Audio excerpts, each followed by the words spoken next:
está pregando a palavra de Deus. Eu queria compartilhar um texto com você. Amém. Em Lucas, capítulo de número 15, verso de número 8. Lucas 15, verso 8. Deus tem falado muito, irmão. Eu creio e eu preciso e peço que Ele continue falando. Amém? Lucas 15, verso de número 8. Quem achou? Amém. Amém? Se você não achou, eu espero um pouquinho. Pastor, está ótimo, pastor. Versículo 8. Lucas, capítulo de número 15, verso de número 8. Que vai dizer assim, amém? Todos acharam? O qual a mulher que tendo 10 moedas, se perder uma, não acende a candeia, varre a casa e busca com diligência ou persistência até achá-la. E quando a encontra, chama as amigas e vizinhas, dizendo: alegrai-vos comigo, achei a moeda perdida. Assim vos digo que há alegria diante dos anjos de Deus por um pecador que se arrepende. Você se assente do nome de Deus? Amém.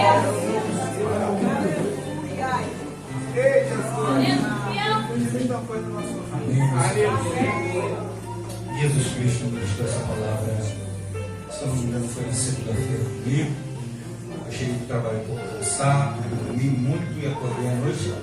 Quando estava sem sono, eu fui ler essa palavra e meditar um pouco sobre ela. A verdade é que meditar é diferente de ler. Ler tem coisa que você passa despercebido, mas quando você medita, você consegue conversar com o texto. Meditar significa sussurrar, falar baixinho. Então, quando você medita, para que você entenda o texto, é necessário que você deixe o texto falar com você, que você fale também com o texto. A Bíblia vai dizer que agora Jesus, ele vai estar junto com um grupo excluído pela sociedade. A Bíblia diz que esse grupo é um grupo de publicanos e pecadores, homens que viviam marginalizados, homens que viviam à beira da sociedade. Entre os pecadores se encontravam mulheres, prostitutas e os cobradores de impostos, que eram pessoas totalmente odiadas pelo povo judeu. Eram homens que eram considerados a escória da sociedade. Quem olhava para aqueles homens desprezava aqueles homens. Então a Bíblia vai dizer que agora os fariseus vão questionar qual o motivo de Jesus se assentar com publicanos e pecadores. Aí Jesus vai começar a explicar que ele veio buscar o que se havia perdido. Você vai ver que entre essa parábola, entre as três, primeiro fala da ovelha perdida, a dracma perdida e o filho que se perdeu ao sair de casa. Na cultura da Palestina, se diz que nessas casas, tratando de se dar a parábola da dracma perdida, não havia luz. Essas casas não eram casas como nossas casas, que tem janelas e lugares iluminados. No máximo, havia um pequeno buraco pelo qual poderia entrar ar e uma pequena parcela de luz. Então, dentro dessas casas, é necessário que houvesse uma lamparina, uma luz acesa. Ele vai dizer que essa mulher, ela tinha 10 dracmas. E o que é a dracma? A dracma é uma moeda grega, que é equivalente a um dia de trabalho.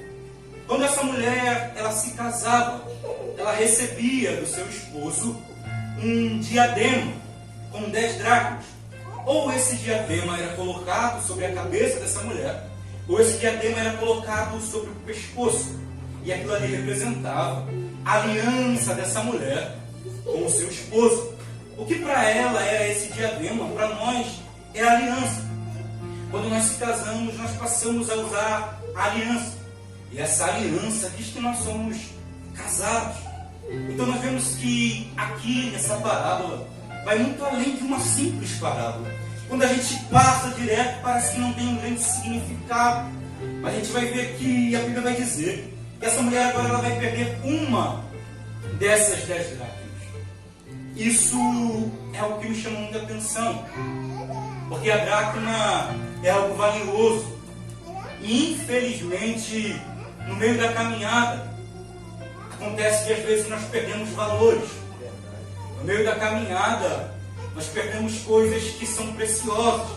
No meio da caminhada, às vezes acontece, isso não é normal, e nós perdemos coisas que foram nos confiadas pelo noivo, coisas que foram nos confiadas pelo esposo, e o relacionamento ele acaba ficando quebrado, o relacionamento acaba ficando incompleto, e às vezes não acontece disso. Pessoas que começam tão bem, pessoas que eram tão apaixonadas pelo noivo, mas na rotina diária, mas no dia a dia, acabou perdendo alguns valores. Eu quero te fazer de lembrar de um tempo que você era apaixonado pelo noivo, de um tempo que você chegava nos cultos cedo, antes de abrir as portas da igreja, você já estava lá fora e o teu coração exalava: eu amo meu esposo, eu amo o meu noivo, o meu amado é meu e eu sou dele. Mas conforme o tempo foi passando, você foi perdendo a paixão pelo noivo. Conforme o tempo foi passando, o teu desejo pelo noivo já não é mais o mesmo. Você perdeu muitos valores, e aquilo que o noivo te confiou já não se encontra mais sobre você. A essência que havia sobre o seu rosto, quando alguém olha para o seu rosto, não consegue enxergar essa essência. A essência foi-se embora, o brilho do Espírito Santo se foi, e você já não é mais o mesmo. Você perdeu a paixão pelo noivo. Lembra de quando você era apaixonada por ele? Você acordava, era louvor, acordava, era oração, não dormia sem orar, passava o dia totalmente conectado com o noivo. Você estava apaixonado por ele, mas o tempo foi passando, o relacionamento foi ficando frio, tu foi se esfriando, e o teu amor pelo noivo foi desaparecendo. Lembra do primeiro amor, irmão? Eu vou te contar uma experiência, algumas. No primeiro amor, irmão, hoje não dá mais porque eu sou casado. Eu estava no Monte do Carequinha de manhã, eu estava no Monte do Carequinha de tarde, eu estava no Monte do Carequinha de noite. Eu lembro que quando eu queria receber o dom da palavra, irmão, eu falei: Deus, vou fazer um propósito com o Senhor. Esse propósito vai ser 20 dias. E eu lembro que nesse propósito eu ia para o monte todos os dias. Estava chovendo, eu estava no monte. Estava sol, eu estava no monte. Estava triste, eu estava no monte. Estava batido, eu estava no monte. Acontecia o que acontecesse, eu estava no monte. E acontecia o que aconteceu. Aquele que recebeu o Espírito Santo, eu lembro que foi num culto assim, irmão. O pastor chamou e disse: quem quer receber algo de Deus? E eu falei: eu quero receber o dom da palavra. Eu fui lá na frente, irmão, eu era novo convertido. O pastor começou a revelar algumas coisas para mim. Eu disse: não é possível. Como ele sabe da vida dessa pessoa? Como ele consegue compreender aquilo que ela está passando? Se é o Senhor falar comigo. Aí o pastor virou e falou para mim: olha, você quer receber o dom da palavra, somente obedeça a Deus. Passou-se um dia, o missionário Leonardo fez um culto da ovelha perdida. Eu fui lá no culto da ovelha perdida e disse: Deus, me dá o dom da palavra. Vem o missionário Leonardo, me abraça e me diz: receba o dom da palavra. Fui para o monte no mesmo dia. Enquanto eu estava ajoelhado, eu senti a minha Bíblia se mexendo e Deus falando comigo: recebe o dom da palavra. Eu quero te fazer lembrar-se de um tempo que não tinha tempo ruim, não tinha chuva, desânimo não te parava. Se fosse roupa repetida, tu estava no culto com a mesma roupa, com o mesmo sapato, de chinelo. Acontecia o que acontecia, mas você estava aqui, você estava apaixonado. Mas sabe, a paixão sumiu do teu coração. E hoje fica demais. Vamos ficar de pé, irmão. Pra que tanto ficar de pé?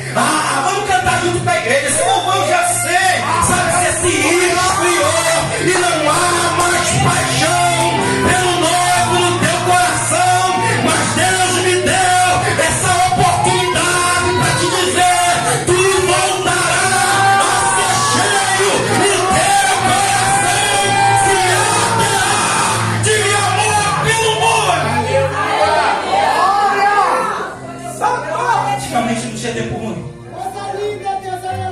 não tinha tempo difícil. Você orava, você jejuava, é verdade. O preço do dízimo não era tão caro. Ofertar era voluntário. Não, mas o tempo foi passando, o tempo foi passando, o tempo foi passando. Você não liga mais para a hora do culto. Um culto um dia, outro culto não. Eu fui na segunda, não vou mais na terça. Eu fui na terça, não vou mais no domingo. Eu li a Bíblia ontem, não precisa mais de EBD. O tempo foi passando e a tua paixão pelo noivo foi desaparecendo. Mas eu quero dizer algo, desperta o dom de Deus que em ti. Aleluia! Ei, você tinha 10. Não, mas eu perdi só uma. Mas já percebeu que faz muita diferença? Irmão, já enfraqueci na fé. Eu já desanimei na fé. Eu lembro certa vez, Lucas olhou para mim e disse assim: cara, não tem mais brilho do Espírito Santo no teu rosto. O brilho do Espírito Santo sumiu. Sabe, dá para ver, irmão, não dá para disfarçar. Não tem maquiagem que esconda. Não tem terno que consegue esconder o brilho do Espírito Santo que sumiu. Não há nada que possa fazer esconder a essência na vida de um crente. Quando ela vai embora, é notável. Quando ela vai embora, é expresso no rosto do crente. Não há mais brilho do Espírito Santo. E capote, lá se foi a glória de Israel. Mas levanta tuas mãos. Hoje Deus vai levantar Davi, que não se conforma em reinar sem arca, que não se conforma em reinar sem a presença, que não se conforma em pregar vazio, que não se conforma em exercer ministério vazio. Deus está dizendo: você precisa voltar a ser cheio. Você precisa voltar a ser cheio. Aleluia. E a Bíblia vai dizer que quando ela tem encontrar, ela vai acender a luz. Ai, Deus ministrou algo tão profundo no meu coração. Está cheio de lâmpada. Já percebeu que se eu pegar essa lâmpada, ou toda essa luz e apagar ela, aqui vai ficar tão escuro que eu não vou conseguir ver nada. E aquilo vai causar um impacto, porque está tudo escuro. Mas já percebeu que conforme o tempo vai passando, os nossos olhos começam a se adaptar ao escuro? Já percebeu que conforme o tempo vai passando, os seus olhos eles começam a se adequar ao local? Se apagar a luz de imediato, você não vê nada. Mas vai passando 10 minutos, uma hora, e você daqui a pouco não consegue ver com clareza, mas está conseguindo enxergar no escuro. E sabe o que acontece? Quando a luz se apaga, você começa a se conformar com o escuro. Aquilo que você reputava por pecado, você começa a dizer: isso aqui não tem nada a ver. Isso aqui é normal. Isso aqui é aceitável. Deus me entende. Deus conhece meu coração. Antigamente você dizia: isso aqui na minha vida não. Mentir não, dançar até o chão não, xingar não. Mas conforme a luz apagou, você começou a se conformar com o escuro. Você começou a se conformar com uma vida apagada. Lembra de um tempo, aleluia, e quando você pecava, você chorava. Quando você pecava, você se entristecia. Você dizia para você: eu traí o noivo, eu entristeci o noivo. E você ia até os pés do noivo e dizia: me perdoa. Mas agora não é mais assim. Agora você diz: o noivo me entende, o noivo sabe do meu coração, o noivo é amor. Mas o noivo está dizendo para alguém: eu não aceito você assim, eu não aceito você dessa forma. Meu filho, acende essa luz, minha filha, acende essa luz. Não deixa essa luz permanecer apagada. É tempo de lâmpada. Luz apagada, nunca mais luz apagada. Agora acende a luz, meu filho. Acende a luz, minha filha. Você está conformado com o pecado, mas isso não era normal. Agora está tudo bem, não tem nada a ver, Deus é amor. Mas dizendo: não, você me amava, você se sentia mal pecando. Quando você me amava, quando você pecava, você se entristecia. Mas agora tudo é normal. Você está se adaptando ao escuro. Você achou normal a luz ficar apagada. Eu quero dizer aquilo que Deus disse, Paulo disse a Timóteo, em segunda carta de Paulo a Timóteo, no seu capítulo 1, no verso número 6. Desperta o dom de Deus que há em ti. O que essa mulher perdeu, ela perdeu dentro da casa. O que essa mulher perdeu, ela perdeu do lado de dentro. E Deus está falando, está adormecido, mas está aí dentro. Irmão, lembra quando você tinha sonho de pregar, você tinha sonho de cantar, você gostava de servir água, é simples, mas você amava, você chegava mais cedo para conferir os banheiros, aleluia. Mas quando é tempo de voltar ao primeiro amor, é tempo de voltar à primeira essência, é tempo de voltar à primeira busca. Um pouco de quando a luz está apagada. Quem anda nas trevas vive tropeçando. Jesus disse assim em João 11, do versículo 9 ao 10: não há 12 horas no dia. Se alguém andar de dia, não tropeça, porque vê a luz deste mundo. Mas se andar de noite, tropeça, porque nele não há luz. Já percebeu que quando está tudo escuro, você bate o seu pé em tudo quanto é lugar? Você tropeça nas pedras. E o que eu quero aplicar com isso? Inconstância. Quando a luz se apaga, você não consegue ser mais constante. Irmão, nós somos de um tempo, irmão, que não precisa de congresso para alguém ser crente, irmão. Não precisa de pregador famoso para alguém ser crente, irmão. Irmão, Deus não quer te ver lá no alto, no congresso, no domingo, e na segunda-feira te ver lá embaixo. Se acendeu a luz, caminha. Quem anda na luz não vive tropeçando. Quem anda na luz não está um dia no céu, outro dia no inferno. Quem anda na luz, um dia é crente, outro dia é ímpio, não. Quem anda na luz vive firme. Eu não estou dizendo que você não vai ter fraqueza, mas quem anda na luz é constante, irmão. Deus disse a Moisés em Êxodo 24, verso 12: sobe o monte a mim e fica lá. Então perceba que não só basta subir, é preciso permanecer no local onde você subiu. Subir do congresso é bom, mas continuar sendo crente quando o congresso passa é melhor ainda. Ser crente no monte é bom, mas ser crente quando está fora do monte é melhor ainda. No monte é legal, no congresso é bom, mas no teu quarto é melhor ainda, no teu trabalho é melhor ainda, na tua escola é melhor ainda. Crente que é crente não depende de congresso, não depende de monte, não depende de pregador famoso, cantor famoso, ele sempre é crente. Mas com constância. Eu não quero te ver um dia lá em cima e eu estou lá embaixo. Então, gorra, eu vou pro céu, daqui a pouco eu desço. Eu estou no espírito, daqui a pouco eu estou na carne. Não, eu quero te ver em cima. Sobe e fica lá. Porque eu tenho para tirar elegante. É por isso que Deus diz para Moisés: sobe o monte a mim e fica lá. E dar-te tábuas de pedras e mandamentos para que você ensine ao povo. Então perceba, Moisés sobe, fica constante. E quando ele passa tempo com Deus, ao invés de que ele vai ficar lá 40 dias, o Senhor vai dar a ele algo grandioso. Então quem passa tempo com Deus, carinho, ele não anda de mão vazia. Aleluia. Ele sempre tem algo para passar. Ele sempre tem algo para entregar. Ele sempre tem uma palavra de ânimo. Ele sempre tem um louvor. Ele sempre tem algo de Deus. Quem passa tempo com Deus jamais andará de mãos vazias.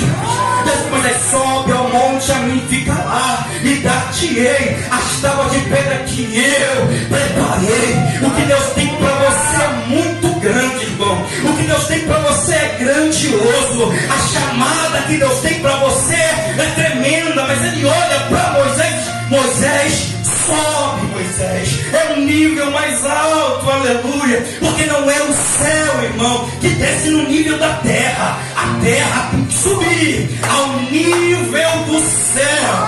Deus está falando para alguém: quer mais de mim? Troca de nível, sai do raso, se levanta mais um pouco, sobe mais um pouco. Aleluia. Que quem anda nas trevas vive dividido. Jesus disse: porque Deus amou o mundo de tal maneira que deu seu Filho unigênito para que todo aquele que nele crê não pereça, mas tenha vida eterna. E isso não vai continuar, porque a luz veio ao mundo, mas os homens amaram mais as trevas do que a luz. Ou seja, não quer dizer que eles não amam a luz, mas eles amam mais as trevas. Estão divididos. Quem anda nas trevas até gosta de louvor, mas prefere o pecado. Quem anda nas trevas até gosta de uma palavra aconchegante, está num culto com um ar-condicionado, ouvindo alguém tocar no teclado, ouvindo o ministério de louvor, os grupos, ele até gosta, mas ele prefere o pecado. Só que Deus está dizendo: eu morri na cruz do Calvário não para que você continuasse pecando, mas que você saísse das trevas, para acontecer o que está escrito lá em Colossenses 1,13. Porque Deus nos transportou das trevas para a sua maravilhosa luz. Ele está falando: eu quero te arrancar desse ciclo de trevas. Eu quero te arrancar desse ciclo de um dia crente e outro dia ímpio. Eu quero te arrancar desse ciclo de um dia louvor, outro dia funk, de um dia louvor, outro dia pagode, de um dia bênção, outro dia maldição, de um dia palavras de louvor, outro dia palavrões. Eu quero te arrancar desse ciclo de trevas e te fazer andar em luz. Aleluia! Nós somos reflexo de tudo aquilo que nós estamos conectados. Você quer ver algo? Essa lâmpada, ela está conectada a uma fonte. Então ela reflete luz, porque está conectado a uma fonte. E se você perceber, Jesus também disse que toda árvore má, ela produz frutos maus. Toda árvore boa produz bons frutos. O problema não é o fruto. O problema é onde o ramo está conectado. A árvore má. E já percebeu que a gente sempre reflete aquilo que a gente está conectado? A Bíblia diz que o coração fala aquilo, a boca fala que aquilo do coração está cheio. Um coração alegre formoseia o rosto. Então a gente sempre reflete aquilo que nós estamos conectados. Se nós estamos conectados a Deus, a gente está sempre refletindo Deus. Aleluia! Essa moeda, irmão, ela continha uma imagem. E por ser uma moeda grega, havia nela uma imagem de César. Então aquilo que é de valor tinha a imagem de alguém. E nós, irmãos, temos uma imagem que está inscrita em nós. E essa imagem é a imagem de Deus. Mas conforme a gente fica tão apagado, às vezes essa imagem acaba ficando embaçada. Essa imagem acaba ficando suja.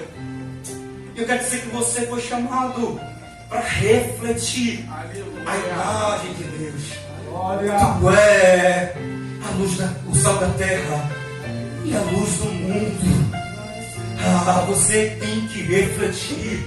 O Senhor, você pode olhar para mim que está do teu lado e dizer: tu é a luz do mundo. Talvez em você ainda está um pouquinho embaçada, mas Deus, Ele te dá autoridade para ligar essa luz, pegar essa vassoura e começar a jogar para fora aquilo que sujou a imagem de Deus em você, irmão. Não existe avivamento sem limpeza. Não existe avivamento sem santidade. Falar em língua é legal, irmão. É muito bonito, é legal. Mas isso tudo será em vão se não houver frutos do Espírito Santo, se não houver santidade. E Deus está dizendo: eu quero te fazer voltar ao primeiro amor. E hoje eu acendo a tua luz para que você enxergue aquilo que está te afastando de mim, para que você enxergue aquilo que está te fazendo ficar distante da presença de Deus. Aleluia! Ei, só vai refletir a imagem de Deus se você estiver conectado a Cristo. Jesus disse em João 8,12: Eu sou a luz do mundo, e quem me segue não andará em trevas. Então perceba que, ao se conectar a Cristo, eu consigo fazer aquilo com que eu fui chamado. Essas lamparinas, irmãos, não são como essas luzes que nós temos hoje. As lamparinas, deveria ser colocado nela azeite. E o pavio, ele deveria ser aparado, para que essa luz estivesse sempre acesa. Essa mulher vai permitir com que essa luz se apague. E para que você consiga acender novamente essa lamparina, é preciso que haja novamente uma entrega. É preciso que você se entregue novamente. Então, entenda, para que você consiga acender novamente aquilo que foi apagado, é preciso haver novamente uma entrega e oração. Talvez você esteja se perguntando, mas tu não sabe como eu estou. Nem falar mais com Deus eu consigo. Está difícil para orar. Quando eu dobro meu joelho, não sei nenhuma palavra. Eu não tenho mais o mesmo fervor. Eu não consigo perseverar mais como antes. Mas olha só aqui, isso que eu vou falar agora. No Antigo Testamento, para se manter um fogo aceso, Levítico 6,13, você conhece, deveria ser colocado uma lenha em óleo. No outro dia que aquele fogo tivesse sido consumido, deveria ser retirado as cinzas e colocado uma nova lenha. Pensa comigo, às vezes Deus nos dá algo, e eu achei isso tremendo que Deus prestou comigo. Lenha é um pedaço de madeira grande. Lenha é um pedaço de madeira comprida. Mas você perceba que em Atos 28, na ilha de Malta, a Bíblia vai dizer que os nativos usaram de compaixão para com Paulo, e eles acenderam uma fogueira. Paulo vai começar a juntar gravetos. Se você colocar a lenha de um lado e um graveto de outro, você vai perceber que a lenha é muito maior do que o graveto. Só que embora o graveto seja pequeno, Paulo está pegando um graveto e está jogando na fogueira. Porque embora o graveto seja pequeno, ainda mantém a fogueira acesa. Aleluia. Glória. Você não consegue mais fazer aquela oração de 1 hora. Mas a tua oração de 10 minutos ainda tem poder de manter o fogo aceso. Glória. Você não consegue mais se entregar como você se entregava antes. Mas a Bíblia diz que Deus não rejeita um coração contrito e quebrantado. Talvez você não tenha força mais para dobrar o teu joelho e orar, mas talvez mesmo em pé, com o coração contrito e quebrantado, e dizendo a Deus: Deus, eu não sou mais o mesmo, mas me restaura. Deus, eu não oro mais como eu orava, mas me restaura. Deus, não há mais a mesma alegria que havia em mim, mas me restaura. É pequeno, mas funciona. Talvez o que você tem é um trecho de um louvor. Talvez o que você tem é uma oração de 5 minutos. Mas Deus está falando: ainda funciona, ainda funciona, ainda funciona. Aleluia! Glória a Deus. É pequeno, mas ainda funciona. Se não ora mais 1 hora, mas funciona. Aleluia. Lembremos de um tempo que a gente chorava nos cultos. Lembremos de um tempo que a gente não se preocupava se ia borrar a maquiagem. Lembremos de um tempo que a gente não reclamava se ia ficar suave. Lembremos de um tempo que a gente dava glória até a garganta ficar rouca. Lembremos de um tempo que não havia tempo ruim. Lembremos de um tempo que estava difícil, tu estava na igreja. Porta estava aberta, mas tu estava na igreja. Porta estava fechada, mas tu estava na igreja. O que acontecia? Você não abandonava o noivo. Deus está dizendo assim: essa luz, que você vai encontrar aquilo que você perdeu. Ali tem uma luz que está ruim. Por que não é minha esquerda? Você vai perceber que se a luz está ruim, ela não está servindo mais para o seu propósito, não está iluminando. E às vezes a gente fica ruim, irmão. Mas sabe, a gente não quer abandonar a posição. A gente fica ruim, irmão. Mas a gente não quer abandonar a cadeira. A gente não quer abandonar o local de destaque.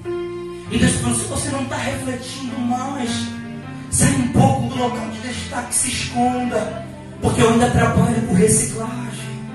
Ser um pouco do local de destaque, ainda que você tenha que entrar numa garagem para ser restaurado. Vai até o mecânico dos mecânicos, vai até aquele que sabe te restaurar, vai até aquele que não despreza o vaso, vai até aquele que não joga o vaso quebrado fora, vai até aquele que ainda restaura. Aleluia. Sabe, tá tudo ruim, a gente quer fingir que tá tudo bem. Deus falando, sinceridade. Aleluia. Sinceridade, está quebrado, seja sincero. Estou ruim, Jesus. Estou desviado. Estou falando o que eu não devia falar. Estou andando como eu não devia andar. Estou me relacionando com o que eu não devia me relacionar. Seja sincero, não adianta fingir que está tudo bem, porque não está tudo bem. Sinceridade. Na Roma antiga, irmão, se você vê um filme, você vai ver aquelas imagens, talvez aquelas imagens lindas. E acontecia de que, quando os romanos compravam essas imagens, no meio do caminho, elas se quebravam. E o que os vendedores faziam? Eles pegavam cera e passavam nas rachaduras das imagens que estavam quebradas. É daí que vai surgir esse termo sincero. O que acontecia? Estava quebrado, mas eles botavam cera para esconder. Estava rachado, mas eles colocavam cera para esconder. Estava destruído, mas eles colocavam cera para esconder. Aí quem olhava falava, que imagem bonita. Mas o tempo passava, alguém colocava a mão e quando olhava parecia rachadura. Estava tudo quebrado. E Deus falando, sem cera. Sem cera, seja sincero. É melhor ser um vaso quebrado na mão do oleiro. É melhor ser alguém que se encontra achado na mão do oleiro do que ser um hipócrita que está quebrado, mas quer ficar na prateleira. Está rachado, mas não sai de cima. Está quebrado, mas quer ficar na posição de destaque. E não é tempo de voltar para o secreto. É tempo de voltar a se esconder. É melhor ser alguém quebrado na minha mão do que ser um hipócrita numa prateleira. Meu Deus. De voltar a essência, se coloca de pé agora. Jesus é muito misericordioso. E hoje eu estava preocupado, o que vou pregar, o que vou pregar. Aleluia. Ei, não vem aqui para te acusar não. Meu Deus. Aleluia. Ei, se confessarmos os nossos pecados a Deus, Ele é fiel e justo para nos perdoar. E o sangue de Jesus, seu Filho, nos purifica de todo pecado. Jesus não é igual ao mundo, e nem como o crente fofoqueiro que quando sabe da tua história, ele vomita tudo por aí. Pode contar a tua história, Jesus. Conta os teus pecados a ele não vai esfregar na tua cara. Não. Ele não vai sair por aí contando para todo mundo. Tu vai confessar para ele vai te restaurar. Fala para ele aonde tu caiu. Fala para ele aonde tu abandonou o primeiro amor. Fala para ele aonde você já não é da mesma forma. Aleluia. Vamos orar. Se você quiser chorar, chora. Olha. Se você quiser se quebrantar, se quebranta. Feche seus olhos. Eu não vou chamar você até aqui, talvez você fique com vergonha. Mas feche seus olhos. Eu vou falar com Deus aqui onde eu preciso encontrar aquilo que está perdido. E você vai falar com Jeová aí aquilo que você perdeu. Talvez você perdeu a oração. Talvez você perdeu aquele dom que você tanto desejava. Talvez você perdeu a essência do Espírito Santo, como Sansão. Aí vai dizer que o Espírito do Senhor saiu de Sansão. Mas depois aconteceu algo. Os cabelos deles começaram a crescer de novo. Deus falando para Sansão, Sansão, ainda há esperança. Aleluia. Talvez você pense que você nunca mais será o mesmo. Mas Deus não te chamou para ser o mesmo de ontem. A Bíblia diz que nós somos transformados todo dia, de glória em glória. Quando a gente ora, Pai nosso que está no céu, santificado seja o teu nome, venha a nós o teu reino, seja feita a tua vontade, assim na terra como no céu. E o pão nosso de cada dia é um pão novo. Cada dia a padaria do céu tem um pão novo para te oferecer. Você não precisa ficar preso às experiências do passado. O que Deus tem para fazer na sua vida é algo novo. E vamos orar. Senhor Jesus Cristo, Senhor Jesus, no meio da caminhada nós perdemos coisas. Ó Pai, no meio da caminhada, talvez a paixão de nós desapareceu. Camanaçu e Candarabai, o céu. Ó Pai, mas coloca